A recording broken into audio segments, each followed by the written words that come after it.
This is a video with Peter Filippelli. He's a longtime Subud member, and he was a chairperson of the Muhammad Subud Foundation.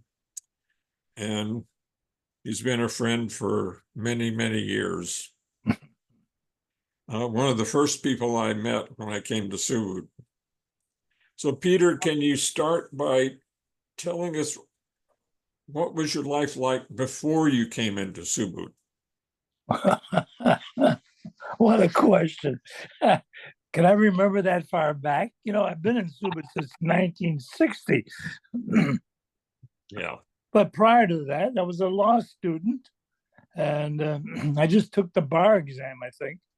And I'm really having a trouble remembering, but I think I was in Subud in 1960, I believe. And before that, I was a law student and I was taking the bar exam. I would,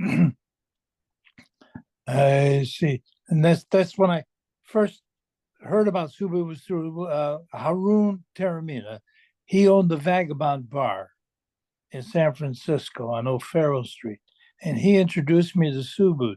And in fact, it was an illegal opening. It was at the Iroquois Hotel where I was living at the time, right across from this bar on O'Farrell Street. And he opened me, not justified to do that, mind you. And he kept doing all these nonsense things, you know, saying things and moving his hands. And I kept looking at him. I said, man, this is strange. This guy's going like this. He's moving his hands and he's saying some weird sounds. And he asked me at the end, I said, did you feel anything? I said, yeah, sure. I just was being polite. And so I left. I left San Francisco the next day. I went to Los Angeles. Took the bar exam. And I was working with a bunch of guys that I knew, putting in swimming pools. It was very hard work, I remember. And one night I was so exhausted that I woke up doing exactly what Harun was doing. And I said, oh, shit, man. This really worked. So I came back to San Francisco but you wanted, the question was, how was I before Subud? I forgot. I went off on a tangent. Before Subud, I was a lawyer, not a lawyer, a law student, just graduated from law school. When I graduated from law school and went in the Army, I did 2 years in the Army. It was a non-eventful thing. It was a draft thing. And then I came back, and that's when I picked up with Harun. And that's the way it was at that time, before Subud. I had no idea about spirituality, except I went to a Catholic school, Jesuit college, and they taught you meditation and all that sort of stuff. And after 4 years of being bombarded by the Jesuits, I was dissuaded about Catholic Church. I gave it up, and I stopped being a Catholic. And I was right. I was ready for Subud, I guess. And that's it. So that, I think that might be answering your question. I'm not sure. Yeah. Were you married at that time? No. I was running around having a good time. I had before Subud, you mean? Yeah. Yeah, but no, I had an ambitious life, so to speak. So how did you and Rosina get together? Well, it was at Subud. She was brought in by Harun's wife. Remember, her name was Carol at the time, and Carol was working as in a artistic paint shop or something like that. And Rosina was an artist, and she went into the shop and she met Carol. And Carol asked her how she was doing. She's not good. She just broke up with her boyfriend. Her boyfriend was cheating on her. Not good. She really was upset. She says, "Well, you need Subud." So she gave Rosina, the address and everything else was down on Turk Street. Where were we on Turk Street? Above the some sort of a store, a linoleum store, a furniture store. Well, anyway, she came. I remember she walked up those long stairs, and Herbert Taylor was at the top of the stairs, registering people who came in. And she came up there and she asked, "What what am I supposed to do?" And he directed her and told her to go into the quiet room and sat down. And when I came out of the Lanihan, I spotted her, man, immediately. And I zoomed in on her and we had a little conversation. She was interested in me and I was interested in her. And that's how it all started. So how much longer than that were you married? About a year. Yeah. Oh, yeah, it was really fast. About a year we got married. Yeah. So how was your Ladihan progressing at that point in time? He was hysterical. Shouting, running around, screaming, and doing all those sort of stupid things. And every once in a while, I quieted down. Right? It felt pretty good. It's totally different now. Totally different from what it was when we first started. I guess we had to go through that period of sort of cleansing ourselves of what we were made of and what we acquired during our lifetime. And that was like I felt like it was a shedding of experiences that we encountered during our life, and then it quieted down quite a bit. In the last 10 years, it really has become quiet.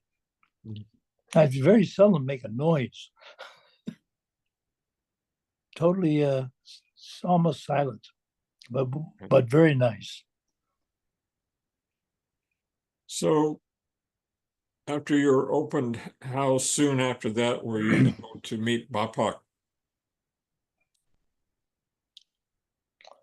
Well, I saw Bapak before I was open. Before you were open? Yeah, I was a probationer. Okay. Yeah. Well, let me go back. Haroon opened me illegally, but the Lord James insisted that I be open legally. And so they put me on probation, and I did this probation period. And during this period, Bapak showed up, and he was at a house. I think, I'm not sure where it was, but I went to the house and I saw him, period. But he never saw me. But that was the first time I saw him. Yeah. That was in probably 1961 or 1960. One of the two. How about later on? Did you have any? Well, later on, when he first came here, what was that? It was in the 60s, the early 60s, that he came to San Francisco. He was traveling quite a bit back then. And I remember we had a house on Pacific Heights that we rented. A beautiful house. And I remember Camp. What was Camp's first name? I forgot. Hamid. Was it? Remember Hamid Camp? Yes. Yeah. Yeah.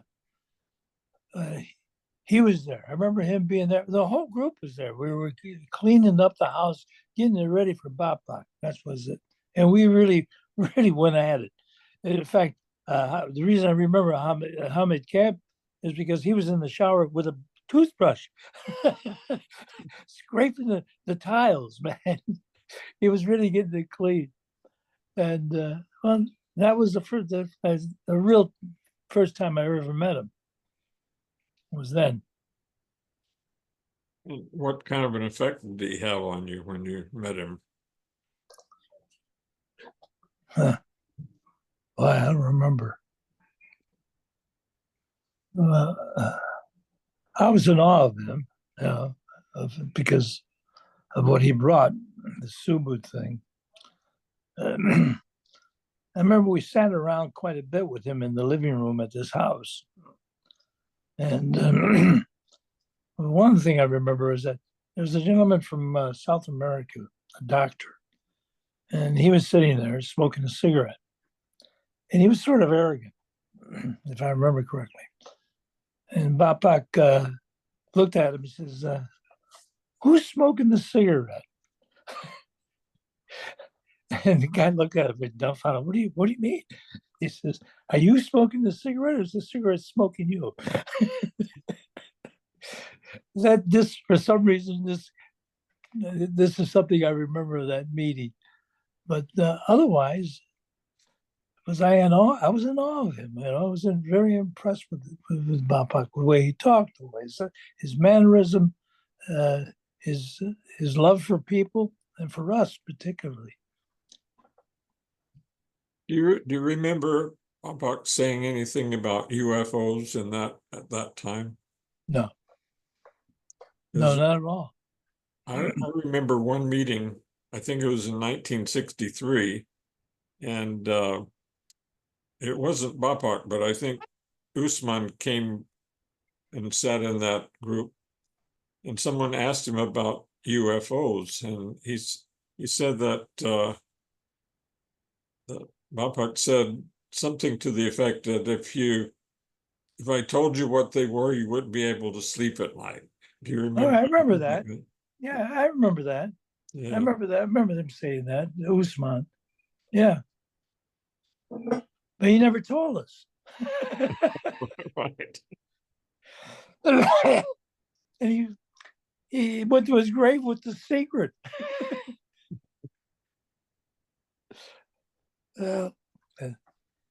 What other kind of experiences can you relate to being in Subud for so many years? What can I relate? It's a very hard subject to talk about. What my experiences is in Subud. The people ask me, well, what's Subud? Why don't you recruit people? Well, because I don't know how.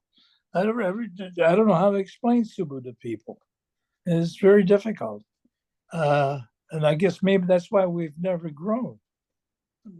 But to me, Subud has been my life. It's been totally my life since 1960. How many years is that? 65 years, 70 years. That's all I've done is just the Lanihan. And it's brought me a lot of peace, a lot of grief, a lot of up against a lot of emotional discomfort, crises and stuff of this nature. It's not an easy thing. This Subud. I mean, whoever said it would be easy, totally wrong. It's a purification, I guess you call it, but it's an encounter with yourself, and it's not very nice at times. In fact, I'm still going through old things in my mind that I didn't like when I was doing it, and I still don't like what I did.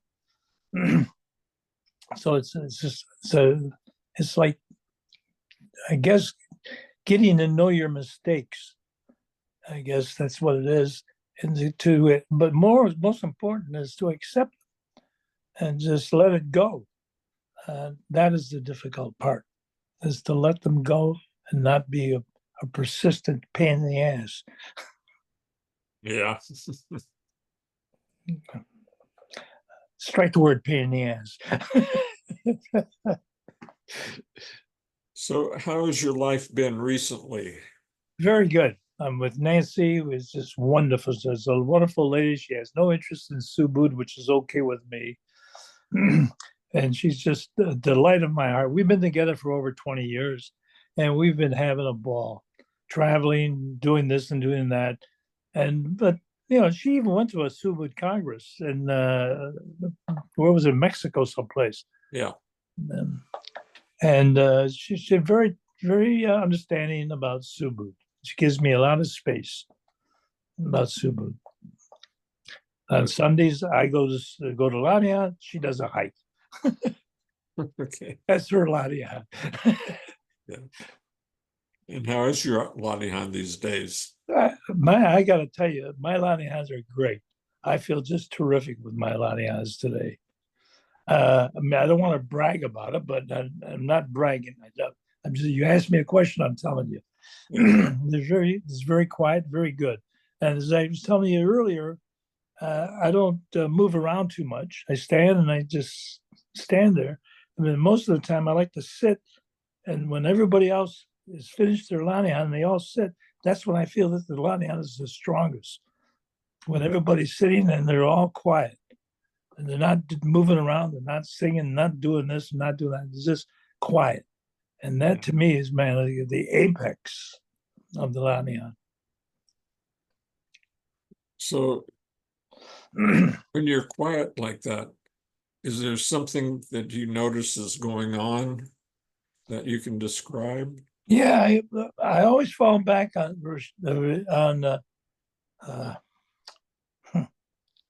gotta think of his name. My God, Narendra Vatachi. Explanation of the Lanyard. He used to say in gesture at the same time, it's like a butterfly in your soul, and that always comes to me when somebody asks me to describe what it's like. It's like a butterfly in my soul. Neat. That's the way I feel about it. Yeah, it's like a stirring, a flutter.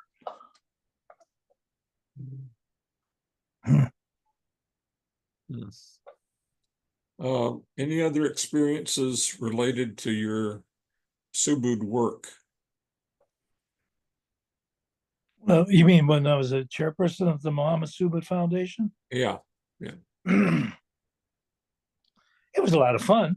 We traveled a lot. We did a lot. We gave out a lot of money. We took in a lot of money. It's a big trust fund. I don't know what's going on with it now. I haven't kept track of anything in Subud lately, any committee work or anything of this nature. I just I go to Marin, do my lanyard, come home, happy, live my life. But the best experiences was Zebu. She was part of the committee. She was part of the Muhammad Subud Foundation committee, and so every time we met, she was there with us, and it was a delight to have her there. She was always a delight, happy, easy to get along with, no problem. So that was good. That was a lot of fun. Yeah. Any other experiences connected with BAPAC that you'd like to share? Oh well, there's so many.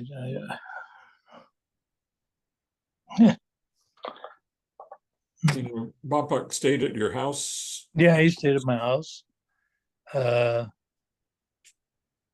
Experiences, not that I can recall. No, not that I didn't have them. I just can't remember them for some reason. Maybe because I'm 93 years old. So looking back, how do you think Subud affected your life? It totally affected it. At one time before Subud, I was on the path of being a politician, not only a defense lawyer, but I was involved in politics. I knew everybody that was running for offices at that time, and that was the path that I was on. And then Subud just took me away from that. And I just ended up just being a criminal lawyer. That's all. But it affected my path of my political path, I should say. Yeah. Any other things that you'd like to talk about? And not that I can remember. No. yeah. How are you? I'm good. I'm happy. How about your experiences? Well, that's for a different video. This Different video. Okay. Anything else you'd like to say about Subud or about your life and whatever? Well, I consider Subud to be the success of my life, really. I don't know what I would do without Subud now. I have no idea. And so it's very important to me. And what I'm really disappointed in is that the growth in the United States is terrible. There's no growth. Like our group here in Marin County's been the same, static, maybe 20 people, and that's it. Not like the old days. Remember the old days? 100 people, maybe more, would come Yeah. to Lanihan. Yeah. Those days they seem to be faded, and I don't know if they're going to come back or not. Yeah, I think something is changing in the world. And I And think not for the good. yeah, Do you think it's for the better? yeah. Uh, It I may think be worse for a while, but I think it's going to change for the better. it seems to me that it's going more and more to the dictatorship form of government throughout the world. Yeah. People seem to want that. You think it's going to be better? That's good. I'm glad somebody sees it that way. I mean, I'm kind of pessimistic about it with Trump and everybody else. Very, very skeptical of our existence as a democracy. Yeah. It's a difficult time. Very difficult. Very difficult. I hope you're right that there is a little sunlight at the end of the tunnel. Yeah. Well, Peter, I don't have any other questions, but if you have anything else you'd like to add. No, I think I said too much. Okay, I'm going to stop the video, but we can talk later. All right. Is it stopped?